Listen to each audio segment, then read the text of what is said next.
খবরে দেখলাম পশ্চিমবাংলার মুর্শিদাবাদ জেলার বহরমপুরে একটি বেসরকারি হসপিটালে প্রায় 2.5 বছর ধরে একটি নার্স ডিউটি করছিলেন।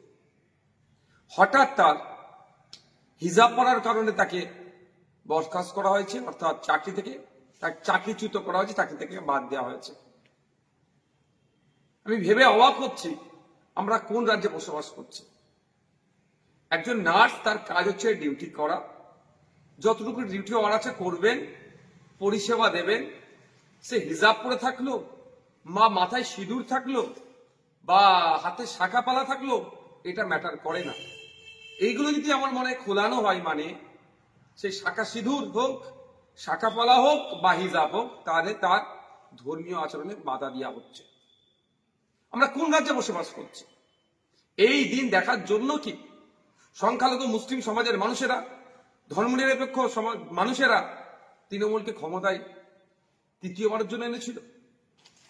এই যেন মনে হচ্ছে অঘোষিত বিজেপি রাজ্যে আমরা বসবাস করছি। কখনো ওয়াকফ আন্দোলন করতে গেলে আটকানো হচ্ছে, কখনো তিলোত্তমার বিচার ঠিকঠাক বিচার চাইতে গেলে মিথ্যা মামলা দেওয়া হচ্ছে। হাসখালিতে আমার বোনটা এখনো বিচার পেল না। একের পর এক 26,000 চাকরি বাতিল হচ্ছে দুর্নীতির জন্য। ঠিক উত্তরপ্রদেশের চাকরি দুর্নীতি বাতিল হয়েছে। যেন অঘোষিত বিজেপি রাজ্যতে আমরা বসবাস করছি। আমরা এই কাণ্ডের জন্য চরম ধিক্কার নিন্দা জানাচ্ছি। অবিলম্বে স্বাস্থ্যমন্ত্রী তথা মুখ্যমন্ত্রীকে এই বিষয়ে হস্তক্ষেপ করতে হবে, এর কড়া একটা বিহিত করতে হবে। সাথে সাথে আমি হসপিটাল কর্তৃপক্ষকে বলবো, যে এই ধরনের নির্দেশনা দিয়েছে তার বিরুদ্ধে ব্যবস্থা গ্রহণ করুন।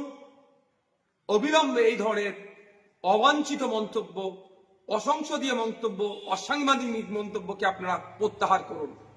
কারণ ক্লিনিক্যাল এস্টাবলিশমেন্ট অ্যাক্টে কোনো জায়গায় উল্লেখ নাই যে হিজাব পরে ডিউটি করতে পারবেন না একজন নার্স, বা শাখা পরে পালা পরে ডিউটি করতে পারবেন না, এই ধরনের উল্লেখ নাই।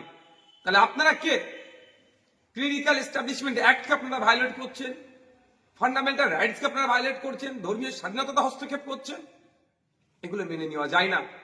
আর এটা নতুন নয়, এর আগে অধ্যাপিকাকে অপমানিত হতে হয়েছে।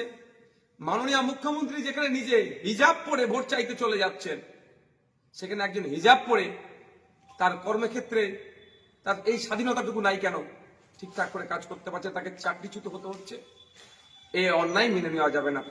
আমি ধর্মনিরপেক্ষ মানুষকে বলবো, আমরা ভুলে যাচ্ছি না এই রাজ্য সরকারের আমলে চাকরি নিয়োগ পরীক্ষাতে আমার হিন্দু সমাজের মা বোনেদেরকে শাখাপালা বলে খুলে পরীক্ষা কেন্দ্রে ঢুকতে বাধ্য করেছিল। নওশাদ সিদ্দিকী তখনও প্রতিবাদ করেছে। এখন মুসলিম সমাজের একটি মহিলাকে হিজাব পরার জন্য চাকরিচ্যুত করেছে, তার জন্য প্রতিবাদ করছে।